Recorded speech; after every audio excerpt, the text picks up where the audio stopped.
What's going on, guys? Welcome back to another episode of Gunning Brothers Entertainment. Finally, I'm able to shoot another video. Now, don't come at me sideways. I know it's been a while. Going through a lot in my personal life. I got some legal stuff going on. I changed careers recently, so that's taking up a lot more time. I ditched the RV life. Started selling cars. So the career change has been going pretty smooth, actually. It's a big change of pace. Going from construction and RVs to selling cars, going from a blue-collar lifestyle to a white-collar lifestyle. So that's a pretty big change, essentially. But more importantly, you can see we got the '79 Kawasaki KZ650 tore apart. We got the carburetors right here. We got some work to do. But first, I have one very important announcement. The White Trash Trade-Up Challenge has come to an end. Unfortunately, I had to sell the White Trash Silverado that the cross members were rusted out on. I had to get rid of that to fund some extra other things going on in my personal life, a little bit more important than the White Trash Trade-Up Challenge. So I had to sell the truck to take care of that. So unfortunately, that is gone.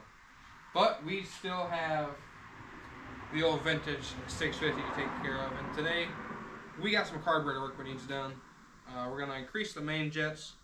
Right now, we have 115s in it. We're going to put 117.5s in it. I'll kind of show you what we got going on here. I pulled the spark plugs out of cylinder number 1 and cylinder number 4. You can kind of see on the tips there, it looks like it's a little lean. It looks like it's wanting a little bit more power, baby. So I went and I got 117.5 main jets to put in it. And this, I'm super excited for this. We got a brand new battery.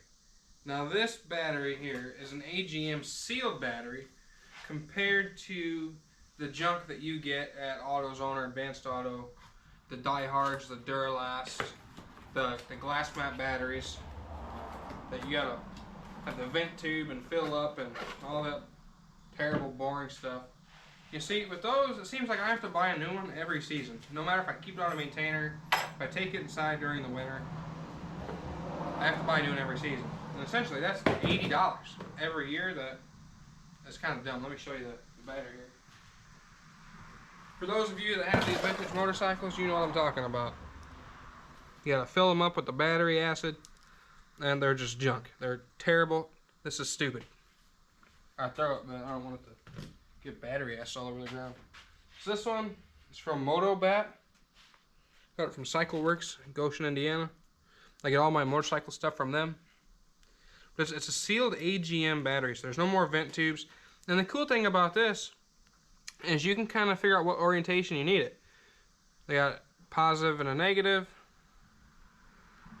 or a positive, negative, negative. So you can figure out what way you need to put the terminals and get that bad boy wired in. And it comes with everything that you need too. It comes with so the terminal bolts are Allen heads, which is nice, and it's got your terminals there, and you just figure out the orientation that you need it, and it's all worked out real nice. So I'm excited for that. But let me bring you around here and show you what we got to do here. So the carburetors on these are Makunis, and right here, these are the focus there, buddy, focus. So these are the main jets right here.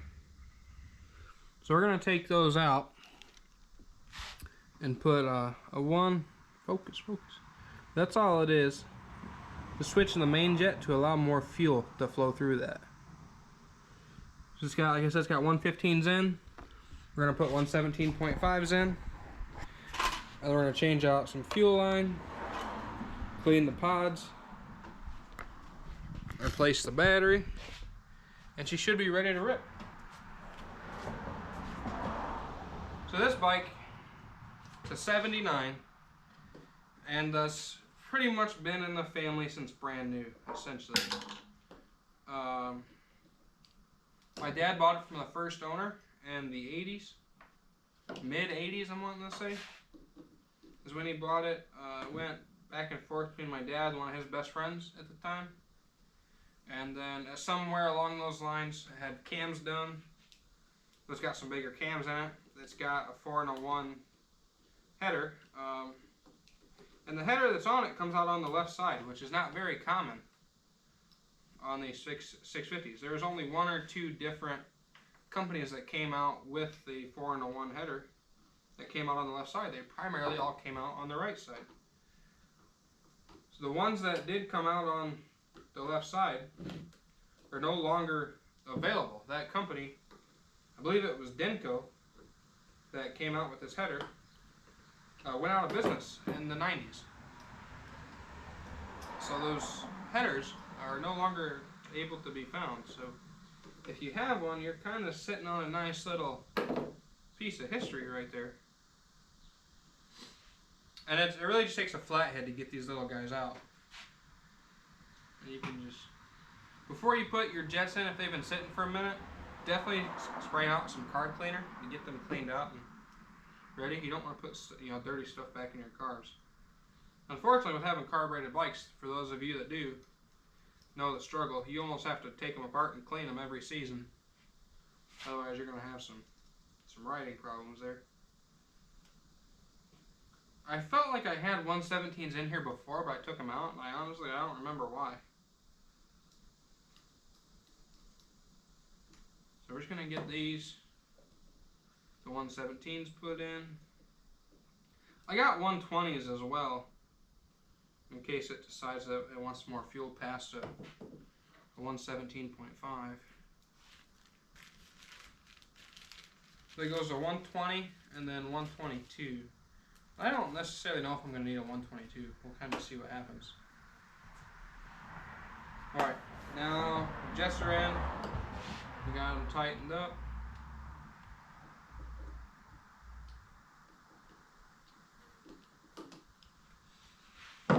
Now we can put our float bowls on. I took everything off in order, alright, and I put it in order that it came off the bike. So, let's see. We got the float bowls on, the accelerator pump hooked up, and I'll be back to you when we're putting the carbs on the bike. Alright, float bowls are back on. We got new line on it.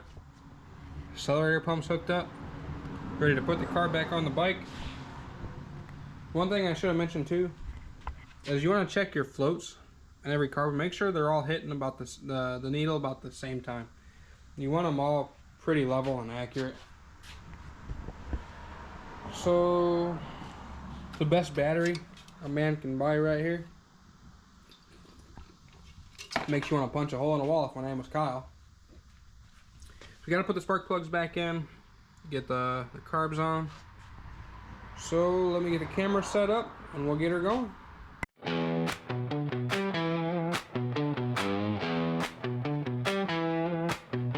Sun's beating on the tin roof, sweat drops on my wrench, chain on the bench, gas in the pan. I've been turning boats since 10.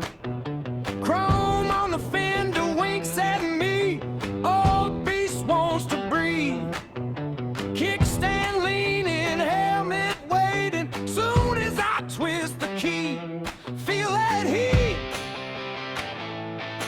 Let it burn. I got grease on my hands and a rod to learn.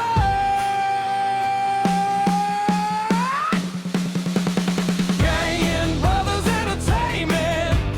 Gang Brothers Entertainment. I'm ready to ride. I'm ready to ride. Gang Brothers Entertainment. Gang Brothers Entertainment. Burning up inside. Burning up inside.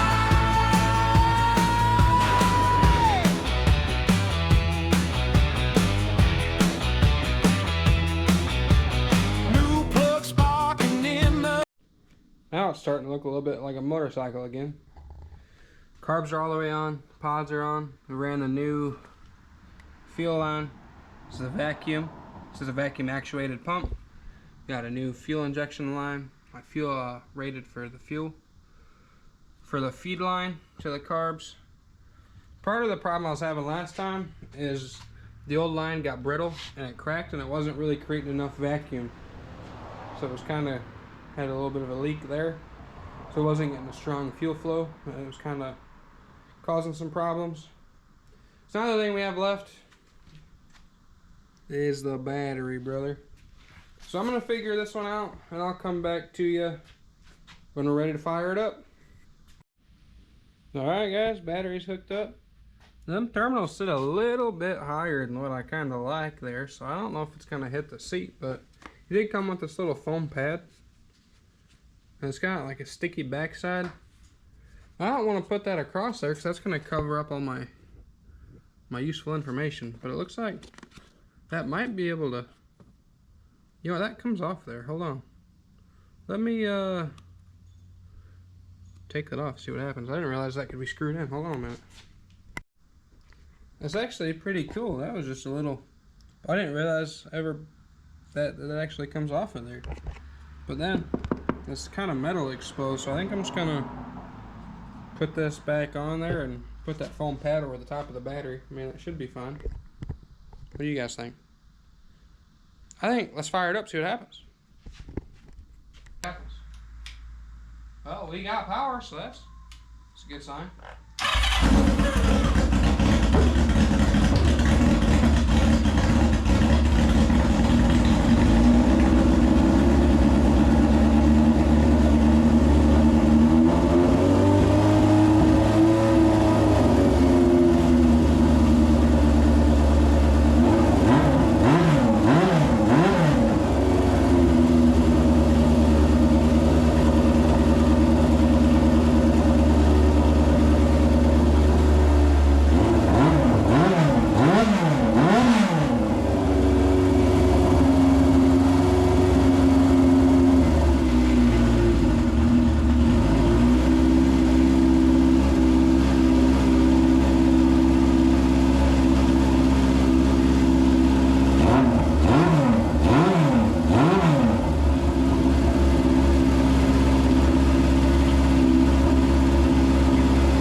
Well, that's a pretty good sign. It fired right up. So I guess there's only one thing left to do, and that's to take this bad unit down the road, see what happens. That's really impressive, actually, because it fired like boom. Like, I did not expect that, to be completely honest with you. And it's firing on all 4 cylinders. It ain't sounded that good in a minute. So we'll go for a ride. Guys, if you can't tell, it's got my hair on the fritz a little bit. But that thing, it ain't ran that good in a long time, honestly. It definitely helped increasing those main jets to 117s, 0.5s. Another thing I think was also causing a little bit of a problem too, that was restricting the fuel flow, is I had this fuel filter in it, but it's like a tractor or like a lawnmower, you know, or like a dirt bike fuel filter. I think it was also restricting the fuel flow a little bit. I put it on a couple of years ago when I was having problems with the carburetors getting gummed up all the time. But so I put that on there, and you know, I started thinking about it, and it ain't really ran good since. But man, between the battery giving all the juice, the fuel increasing the jet size, this thing is running incredible. I just let me give you a fire up for just one more time. Where'd the key go? Hold on a minute. Rewind. Go back. Go back, go back, go back. Look. Louder than your mom last night. I ought to tell that to my old lady's kids. Hold on a minute. Two hands, two hands.